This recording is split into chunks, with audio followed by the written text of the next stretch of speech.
Dans l'univers magique et ensorcelé de Sugar Sugarune, il y a deux jeunes sorcières, deux meilleures amies, et pourtant tout les oppose. D'un côté, on a Chocolat, fougueuse et audacieuse, née pour briller, la star qu'elle pense être.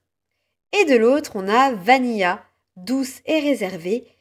Elle cache en elle une sensibilité immense, mais aussi une grande part d'ombre.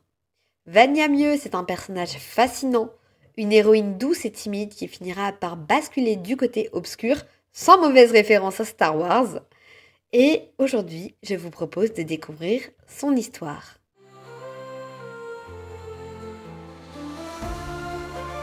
Au début de Sugar Sugarune, Vanilla est présentée comme l'opposé parfaite de Chocolat. Elle est douce, calme et timide.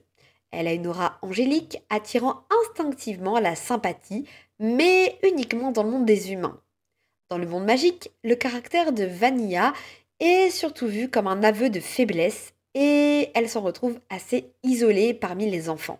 De plus, Vanilla a un statut assez particulier. Elle est la princesse du monde magique. Alors, attention, dans Sugar Sugarune, ce n'est pas parce que Vanilla est princesse qu'elle accédera au trône. Il y a une compétition pour accéder au trône et devenir la reine. Bien évidemment, si Vanilla est princesse, cela signifie que sa mère est la reine actuelle. Donc sa mère est la reine Candy.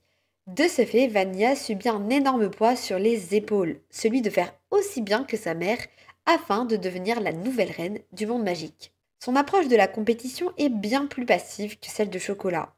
En effet, au début de la course pour le trône magique, à son arrivée dans le monde des humains, Vanilla ne pense pas avoir ses chances. Elle dira même à Chocolat que c'est elle qui va régner et elle qui va forcément remporter la course. Vanilla est pleine de doutes, contrairement à Chocolat qui a une énorme confiance en elle. Et puis, on va voir un bouleversement de cet ordre. En effet, Chocolat va commencer à avoir des doutes, puisqu'elle n'est pas du tout populaire dans le monde des humains, alors que Vanilla va prendre confiance en elle grâce à sa popularité. Pourtant, Vanilla souffre rapidement de la comparaison avec son amie. Chocolat reste en effet un personnage charismatique, extraverti et déterminé.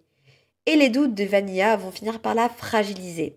Son familier, Bianca, une souris, a beau lui donner confiance en elle et la pousser vers le haut, Vanilla a du mal à comprendre sa propre valeur et à trouver sa propre place.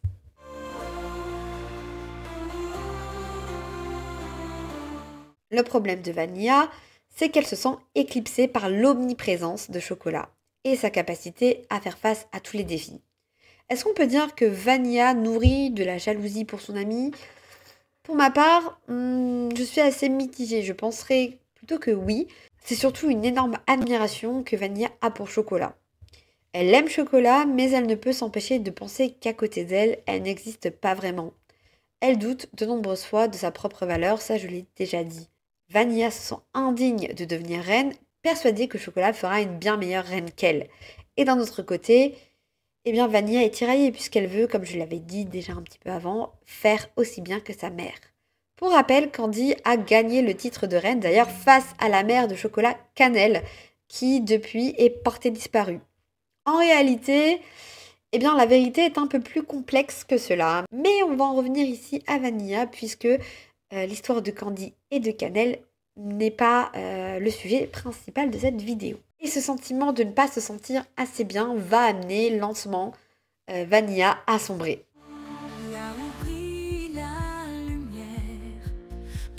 Et c'est là que tout bascule. Vanilla va devenir la reine noire. Sous l'influence de Pierre et des ogres, elle se laisse consumer par ses doutes et ses peurs. Et la haine va peu à peu donc remplir son cœur. Elle adopte un regard plus froid, une attitude plus détachée et son sourire disparaît. Elle commence à aspirer les cœurs des autres, nourrie par la haine et la rancœur, devenant dangereux, surtout pour elle-même. Elle rejette également Chocolat, convaincue qu'elle a toujours été finalement son ennemie. Une attitude plus détachée et son sourire disparaît. Elle commence à aspirer les cœurs des autres, nourrie par la haine et la rancœur, devenant dangereux, surtout pour elle-même. Elle rejette également Chocolat, convaincue qu'elle a toujours été finalement son ennemie. C'est un moment fort et bouleversant, marquant un vrai tournant dans Sugar Sugarune. Vanilla ne voulait pas être mauvaise, mais elle s'est laissée contrôler par sa propre souffrance et finit par faire partie du camp des antagonistes.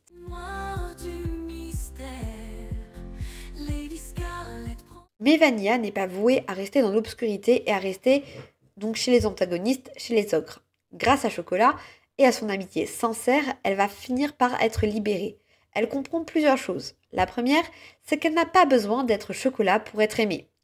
Ensuite, elle a sa propre valeur, même si elle est plus discrète et très différente de Chocolat.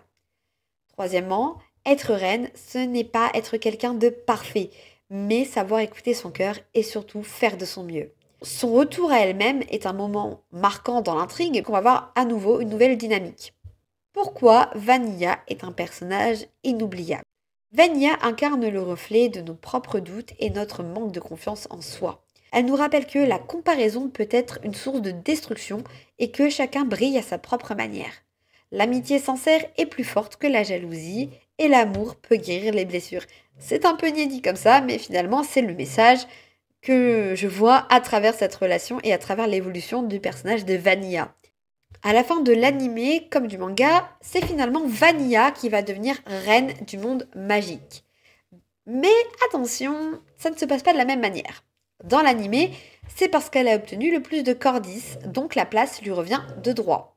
C'est elle qui gagne la course au trône du royaume magique. Cependant, lors de son couronnement, Vanilla va laisser sa place sur le trône à Chocolat, aspirant alors à une toute autre vie puisqu'elle souhaite une vie plus simple et en argumentant que Chocolat pourra œuvrer mieux qu'elle à la paix avec les ogres dans le monde magique. Dans le manga, Vanilla devient reine car Pierre et Chocolat ont disparu après la bataille finale contre Glace. Chocolat assiste au couronnement de son ami, en toute discrétion bien entendu, avant de partir filer le parfait amour avec Pierre dans le monde des humains. C'est donc bien Vanilla, dans le manga, qui va monter sur le trône, et il est fortement sous-entendu qu'elle est en couple avec Ou, un des deux jumeaux, et ami de très longue date de Chocolat. Et bien voilà, je pense qu'on a fait le tour du personnage de Vanilla Mieux de Sugar Une. J'espère que cette petite vidéo vous aura plu, et moi je vous dis à très bientôt pour une toute nouvelle aventure magique. Étoile qui défile au sol.